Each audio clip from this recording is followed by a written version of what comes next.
Ibn Abbas റളിയല്ലാഹു അൻഹുവിന്റെ തഫ്സീർ കഴിഞ്ഞ് തൊട്ടടുത്ത് തഫ്സീർ കാണാം. അൽ ഹുമസത്തു ബിൽ യദി വല്ലുമസത്തു ബിൽ ലിസാൻ.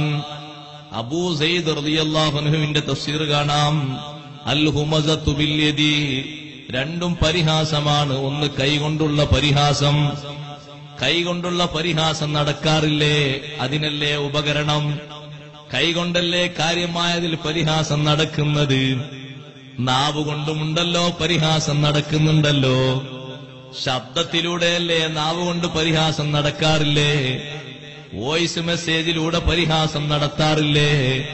കളിയാക്കി വിടാറില്ലേ? മെസ്സേജ് കളിയാക്കി എഴുതാറില്ലേ?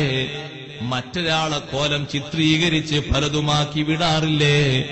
അതേ പണ്ഡിതന്മാരുടെ കോലത്തിന്റെ പിന്നിൽ പല രൂപഭാവങ്ങളും പ്രച്ഛന്ന വേഷങ്ങളും കെട്ടിവിടാറില്ലേ? എന്നിട്ട് അതിന്റെ അടിക്കുറിപ്പ് പലതും എഴുതാറില്ലേ? ഉസ്താദുമാരുടെ പ്രഭാഷണങ്ങളിൽ ഹക്കായത് ദഹിക്കാതെ വരുമ്പോ അടിയിൽ കമന്റ് എഴുതാറില്ലേ? ആ എഴുതുന്നിടത്ത് എത്ര വലിയ ആലിമീങ്ങളെ പ്രഭാഷണത്തിന്റെ അടിക്കുറിപ്പിൽ വളരെ തരം താഴ്ന്ന ഭാഷകൾ എഴുതി വിടുന്നവരില്ലേ? ഒരൊറ്റാളുടെയും പ്രഭാഷണത്തിന്റെ അടിക്കുറിപ്പിൽ കമന്റ് എഴുതി വിടുന്നത് അല്ല പൊരുത്തപ്പെട്ടതല്ലാതെ എഴുതിക്കൂടാ.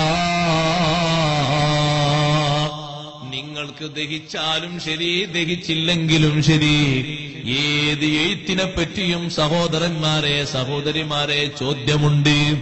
അത് എവിടെ എഴുതുന്ന എഴുത്താണെങ്കിലും ശരി, 10ാം ക്ലാസ് കഴിഞ്ഞിട്ട് 12ാം ക്ലാസ് കഴിഞ്ഞിട്ട് എഴുതി വെക്കുന്ന ഭാഗമാണെങ്കിലും ശരി, ഓട്ടോഗ്രാഫ് എഴുതുന്നതാണെങ്കിലും ശരി, കൈകൊണ്ട് എഴുതി കൊടുക്കുന്നതാണെങ്കിലും ശരി, നാവ് കൊണ്ടുള്ള ശബ്ദ മെസ്സേജ് വിട്ടുകൊടുക്കുന്നതാണെങ്കിലും ശരി, കളിയാക്കുന്ന ഭാഷയോ പരിഹസിക്കുന്ന വചനങ്ങളോ എഴുതി വിടാനോ പറഞ്ഞു വിടാനോ പാടില്ല. അങ്ങനത്തൊരു പരിഹാസ്യത്തിന്റെ ലോകത്തല്ലേ നാം കഴിഞ്ഞുകൂടുന്നത്. നിങ്ങളൊന്ന് എടുത്ത് പരിശോധിച്ചു നോക്കൂ, എത്ര പരിഹാസങ്ങളാ കേൾക്കുന്നത്. സുബ്ഹാന മൻ ജല്ല ജലാലുഹു. വാട്സാപ്പുകൾ തുറക്കുന്നത് തന്നെ വല്ലാതെ പേടിയാണ്. ആരുടെയും വാട്സാപ്പുകൾ വിശ്വസിക്കാൻ കഴിയാത്ത രൂപത്തിലല്ലേ. കാരണം കൂട്ടുകാരായ ആളുകൾ ഇങ്ങോട്ട് പറഞ്ഞതും പറഞ്ഞതിന് തിരിച്ചങ്ങോട്ട് മറുപടി പറഞ്ഞതും രണ്ടും പരിഹാസമായാൽ ഒന്നൊന്നിന് പകരമായി എന്ന് കരുതരുത്. രണ്ടും ശിക്ഷയിൽ സമമായി എന്നേ കരുതാവൂ. കാരണം പരിഹാസത്തിന്റെ പകരം പരിഹാസ്യമല്ല, പരിഹാസത്തിന് പകരം പരിഹാസ്യമല്ല മറുപടി കൊടുക്കേണ്ടത്. പരിഹസിച്ചാൽ പകരം മറുപടി കൊടുക്കേണ്ടത് നന്മ ഉപദേശിക്കലാണ്. നന്മ ഉപദേശിച്ചിട്ട് ആളെ നന്നാക്കലാണ്. പരിഹാസത്തിന് പകരം മറുപടി പരിഹാസ്യമാണെങ്കിൽ എത്ര കാലം പരിഹസിക്കേണ്ടി വരും. എത്ര പരിഹസിച്ചിട്ടുണ്ട് പലരും.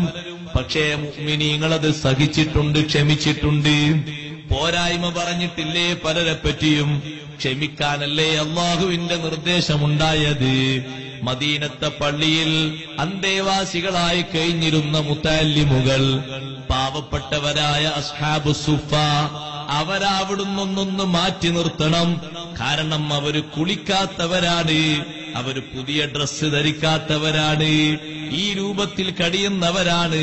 അവരെ മാറ്റി നിർത്തിയാലേ ചർച്ചയ്ക്ക് ഞങ്ങൾ സന്നദ്ധരാകുന്നുള്ളൂ എന്ന് വലിയ വലിയ ആളുകൾ വന്ന് പറഞ്ഞപ്പോ അള്ളാഹുവിന്റെ നിർദ്ദേശം വന്നു, നബിയെ അവരെ മാറ്റി നിർത്തിയിട്ടൊരു ചർച്ച വേണ്ട. واصبر نفسك مع الذين يدعون ربهم بالغداة والعشي يريدون وجهه ولا تعد عيناك عنهم تريد زينة الحياة الدنيا ولا تطع من أغفلنا قلبه عن ذكرنا واتبع هواه. ഒരു കഥയുമില്ലാത്ത ആളുകളുടെ വർത്തമാനത്തിന്റെ പിന്നാലെ തങ്ങൾ പോകരുത്. അവർ ചർച്ചയ്ക്കിരിക്കുന്നില്ലെങ്കിൽ ഇരിക്കണ്ട, അവര് പോയിക്കോട്ടെ. അതേ അവസരത്തിൽ ഇവരെ മാറ്റി നിർത്തിയിട്ടൊരു ചർച്ച വേണ്ട.